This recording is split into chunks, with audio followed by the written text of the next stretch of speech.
Pure modal സിൽക്കിൽ വരുന്ന സൽവാർ സെറ്റിൻ്റെ കളക്ഷനാണ് ഇന്നത്തെ വീഡിയോയിൽ നമ്മൾ കാണുന്നത്. 2 കളേഴ്സിലാണ് ഇത് അവൈലബിൾ ആക്കിയിട്ടുള്ളത്. നമുക്ക് നല്ലൊരു മെറൂൺ ഷെയ്ഡും വരുന്നുണ്ട്, പിന്നെ ജെറ്റ് ബ്ലാക്ക് ടോണിലാണ് വന്നേക്കുന്നത്.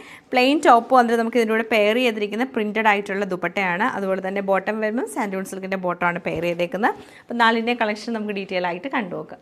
ഫസ്റ്റ് പാറ്റേൺ നമുക്ക് ഇങ്ങനെയാണ് വന്നേക്കുന്നത്. ടോപ്പ് വരുമ്പോഴത്തേക്ക് പ്ലെയിൻ ആയിട്ടുള്ള ടോപ്പാണ്. മൊഡാൾ ഫാബ്രിക്കിൽ പ്ലെയിൻ ജെറ്റ് ബ്ലാക്ക് ഷെയ്ഡിൽ വരും. ബോട്ടം നമുക്ക് കോൺട്രാസ്റ്റ് ഷെയ്ഡിൽ ഡാർക്ക് മെറൂൺ ടോണിലാണ് വന്നേക്കുന്നത്. അതുപോലെ തന്നെ ദുപ്പട്ട വരുമ്പോഴത്തേക്ക് നമുക്ക് ഇങ്ങനെയാണ് ദുപ്പട്ടയുടെ ഒരു പാറ്റേൺ വരുന്നത്.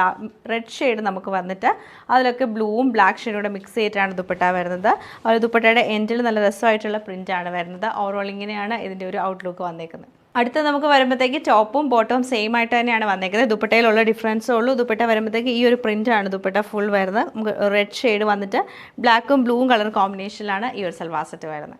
അടുത്തത് നമുക്ക് കോമ്പിനേഷൻ വരുന്നത് മെറൂണും ബ്ലാക്കും ആണ്. പ്ലെയിൻ ആയിട്ടാണ് നമുക്ക് ടോപ്പ് വന്നേക്കുന്നത്. ബോട്ടം വരുമ്പോൾ സാൻഡൂണിൻ്റെ തന്നെ ബ്ലാക്ക് കളറിൽ വരും. ദുപ്പട്ട വന്നേക്കുന്നത് നമുക്ക് ബ്ലാക്ക് ബേസ് കളർ ബ്ലാക്ക് വന്നിട്ട് അതിൽ ഒരു ബേജും ബ്ലൂവും മെറൂണും കൂടെ മിക്സ് ചെയ്തിട്ടാണ് വരുന്നത്. ഇങ്ങനെയാണ് ഇതിൻ്റെ ഒരു പാറ്റേൺ നമുക്ക് വന്നേക്കുന്നത്. ഇതിൽ നമുക്ക് ടോപ്പ് വരുമ്പോൾ പ്ലെയിൻ ആയിട്ട് മെറൂൺ ഷെയ്ഡിൽ വരും. ബ്ലാക്ക് കളറുള്ള ബോട്ടും ദുപ്പട്ടയുടെ പ്രിൻറ്റ് ഇങ്ങനെയാണ് വന്നേക്കുന്നത്. ബ്ലാക്കും ബ്ലൂവും മെറൂണും കൂടിയാണ് വരുന്നത്. എൻഡിലേക്ക് വരുമ്പോൾ നമുക്കൊരു ഡിഫറെൻറ്റ് പ്രിൻ്റാണ് വന്നേക്കുന്നത്. ഓവറോൾ ഇങ്ങനെയാണ് ഇതിൻ്റെ ഒരു ഔട്ട്ലുക്ക് വരുന്നത്.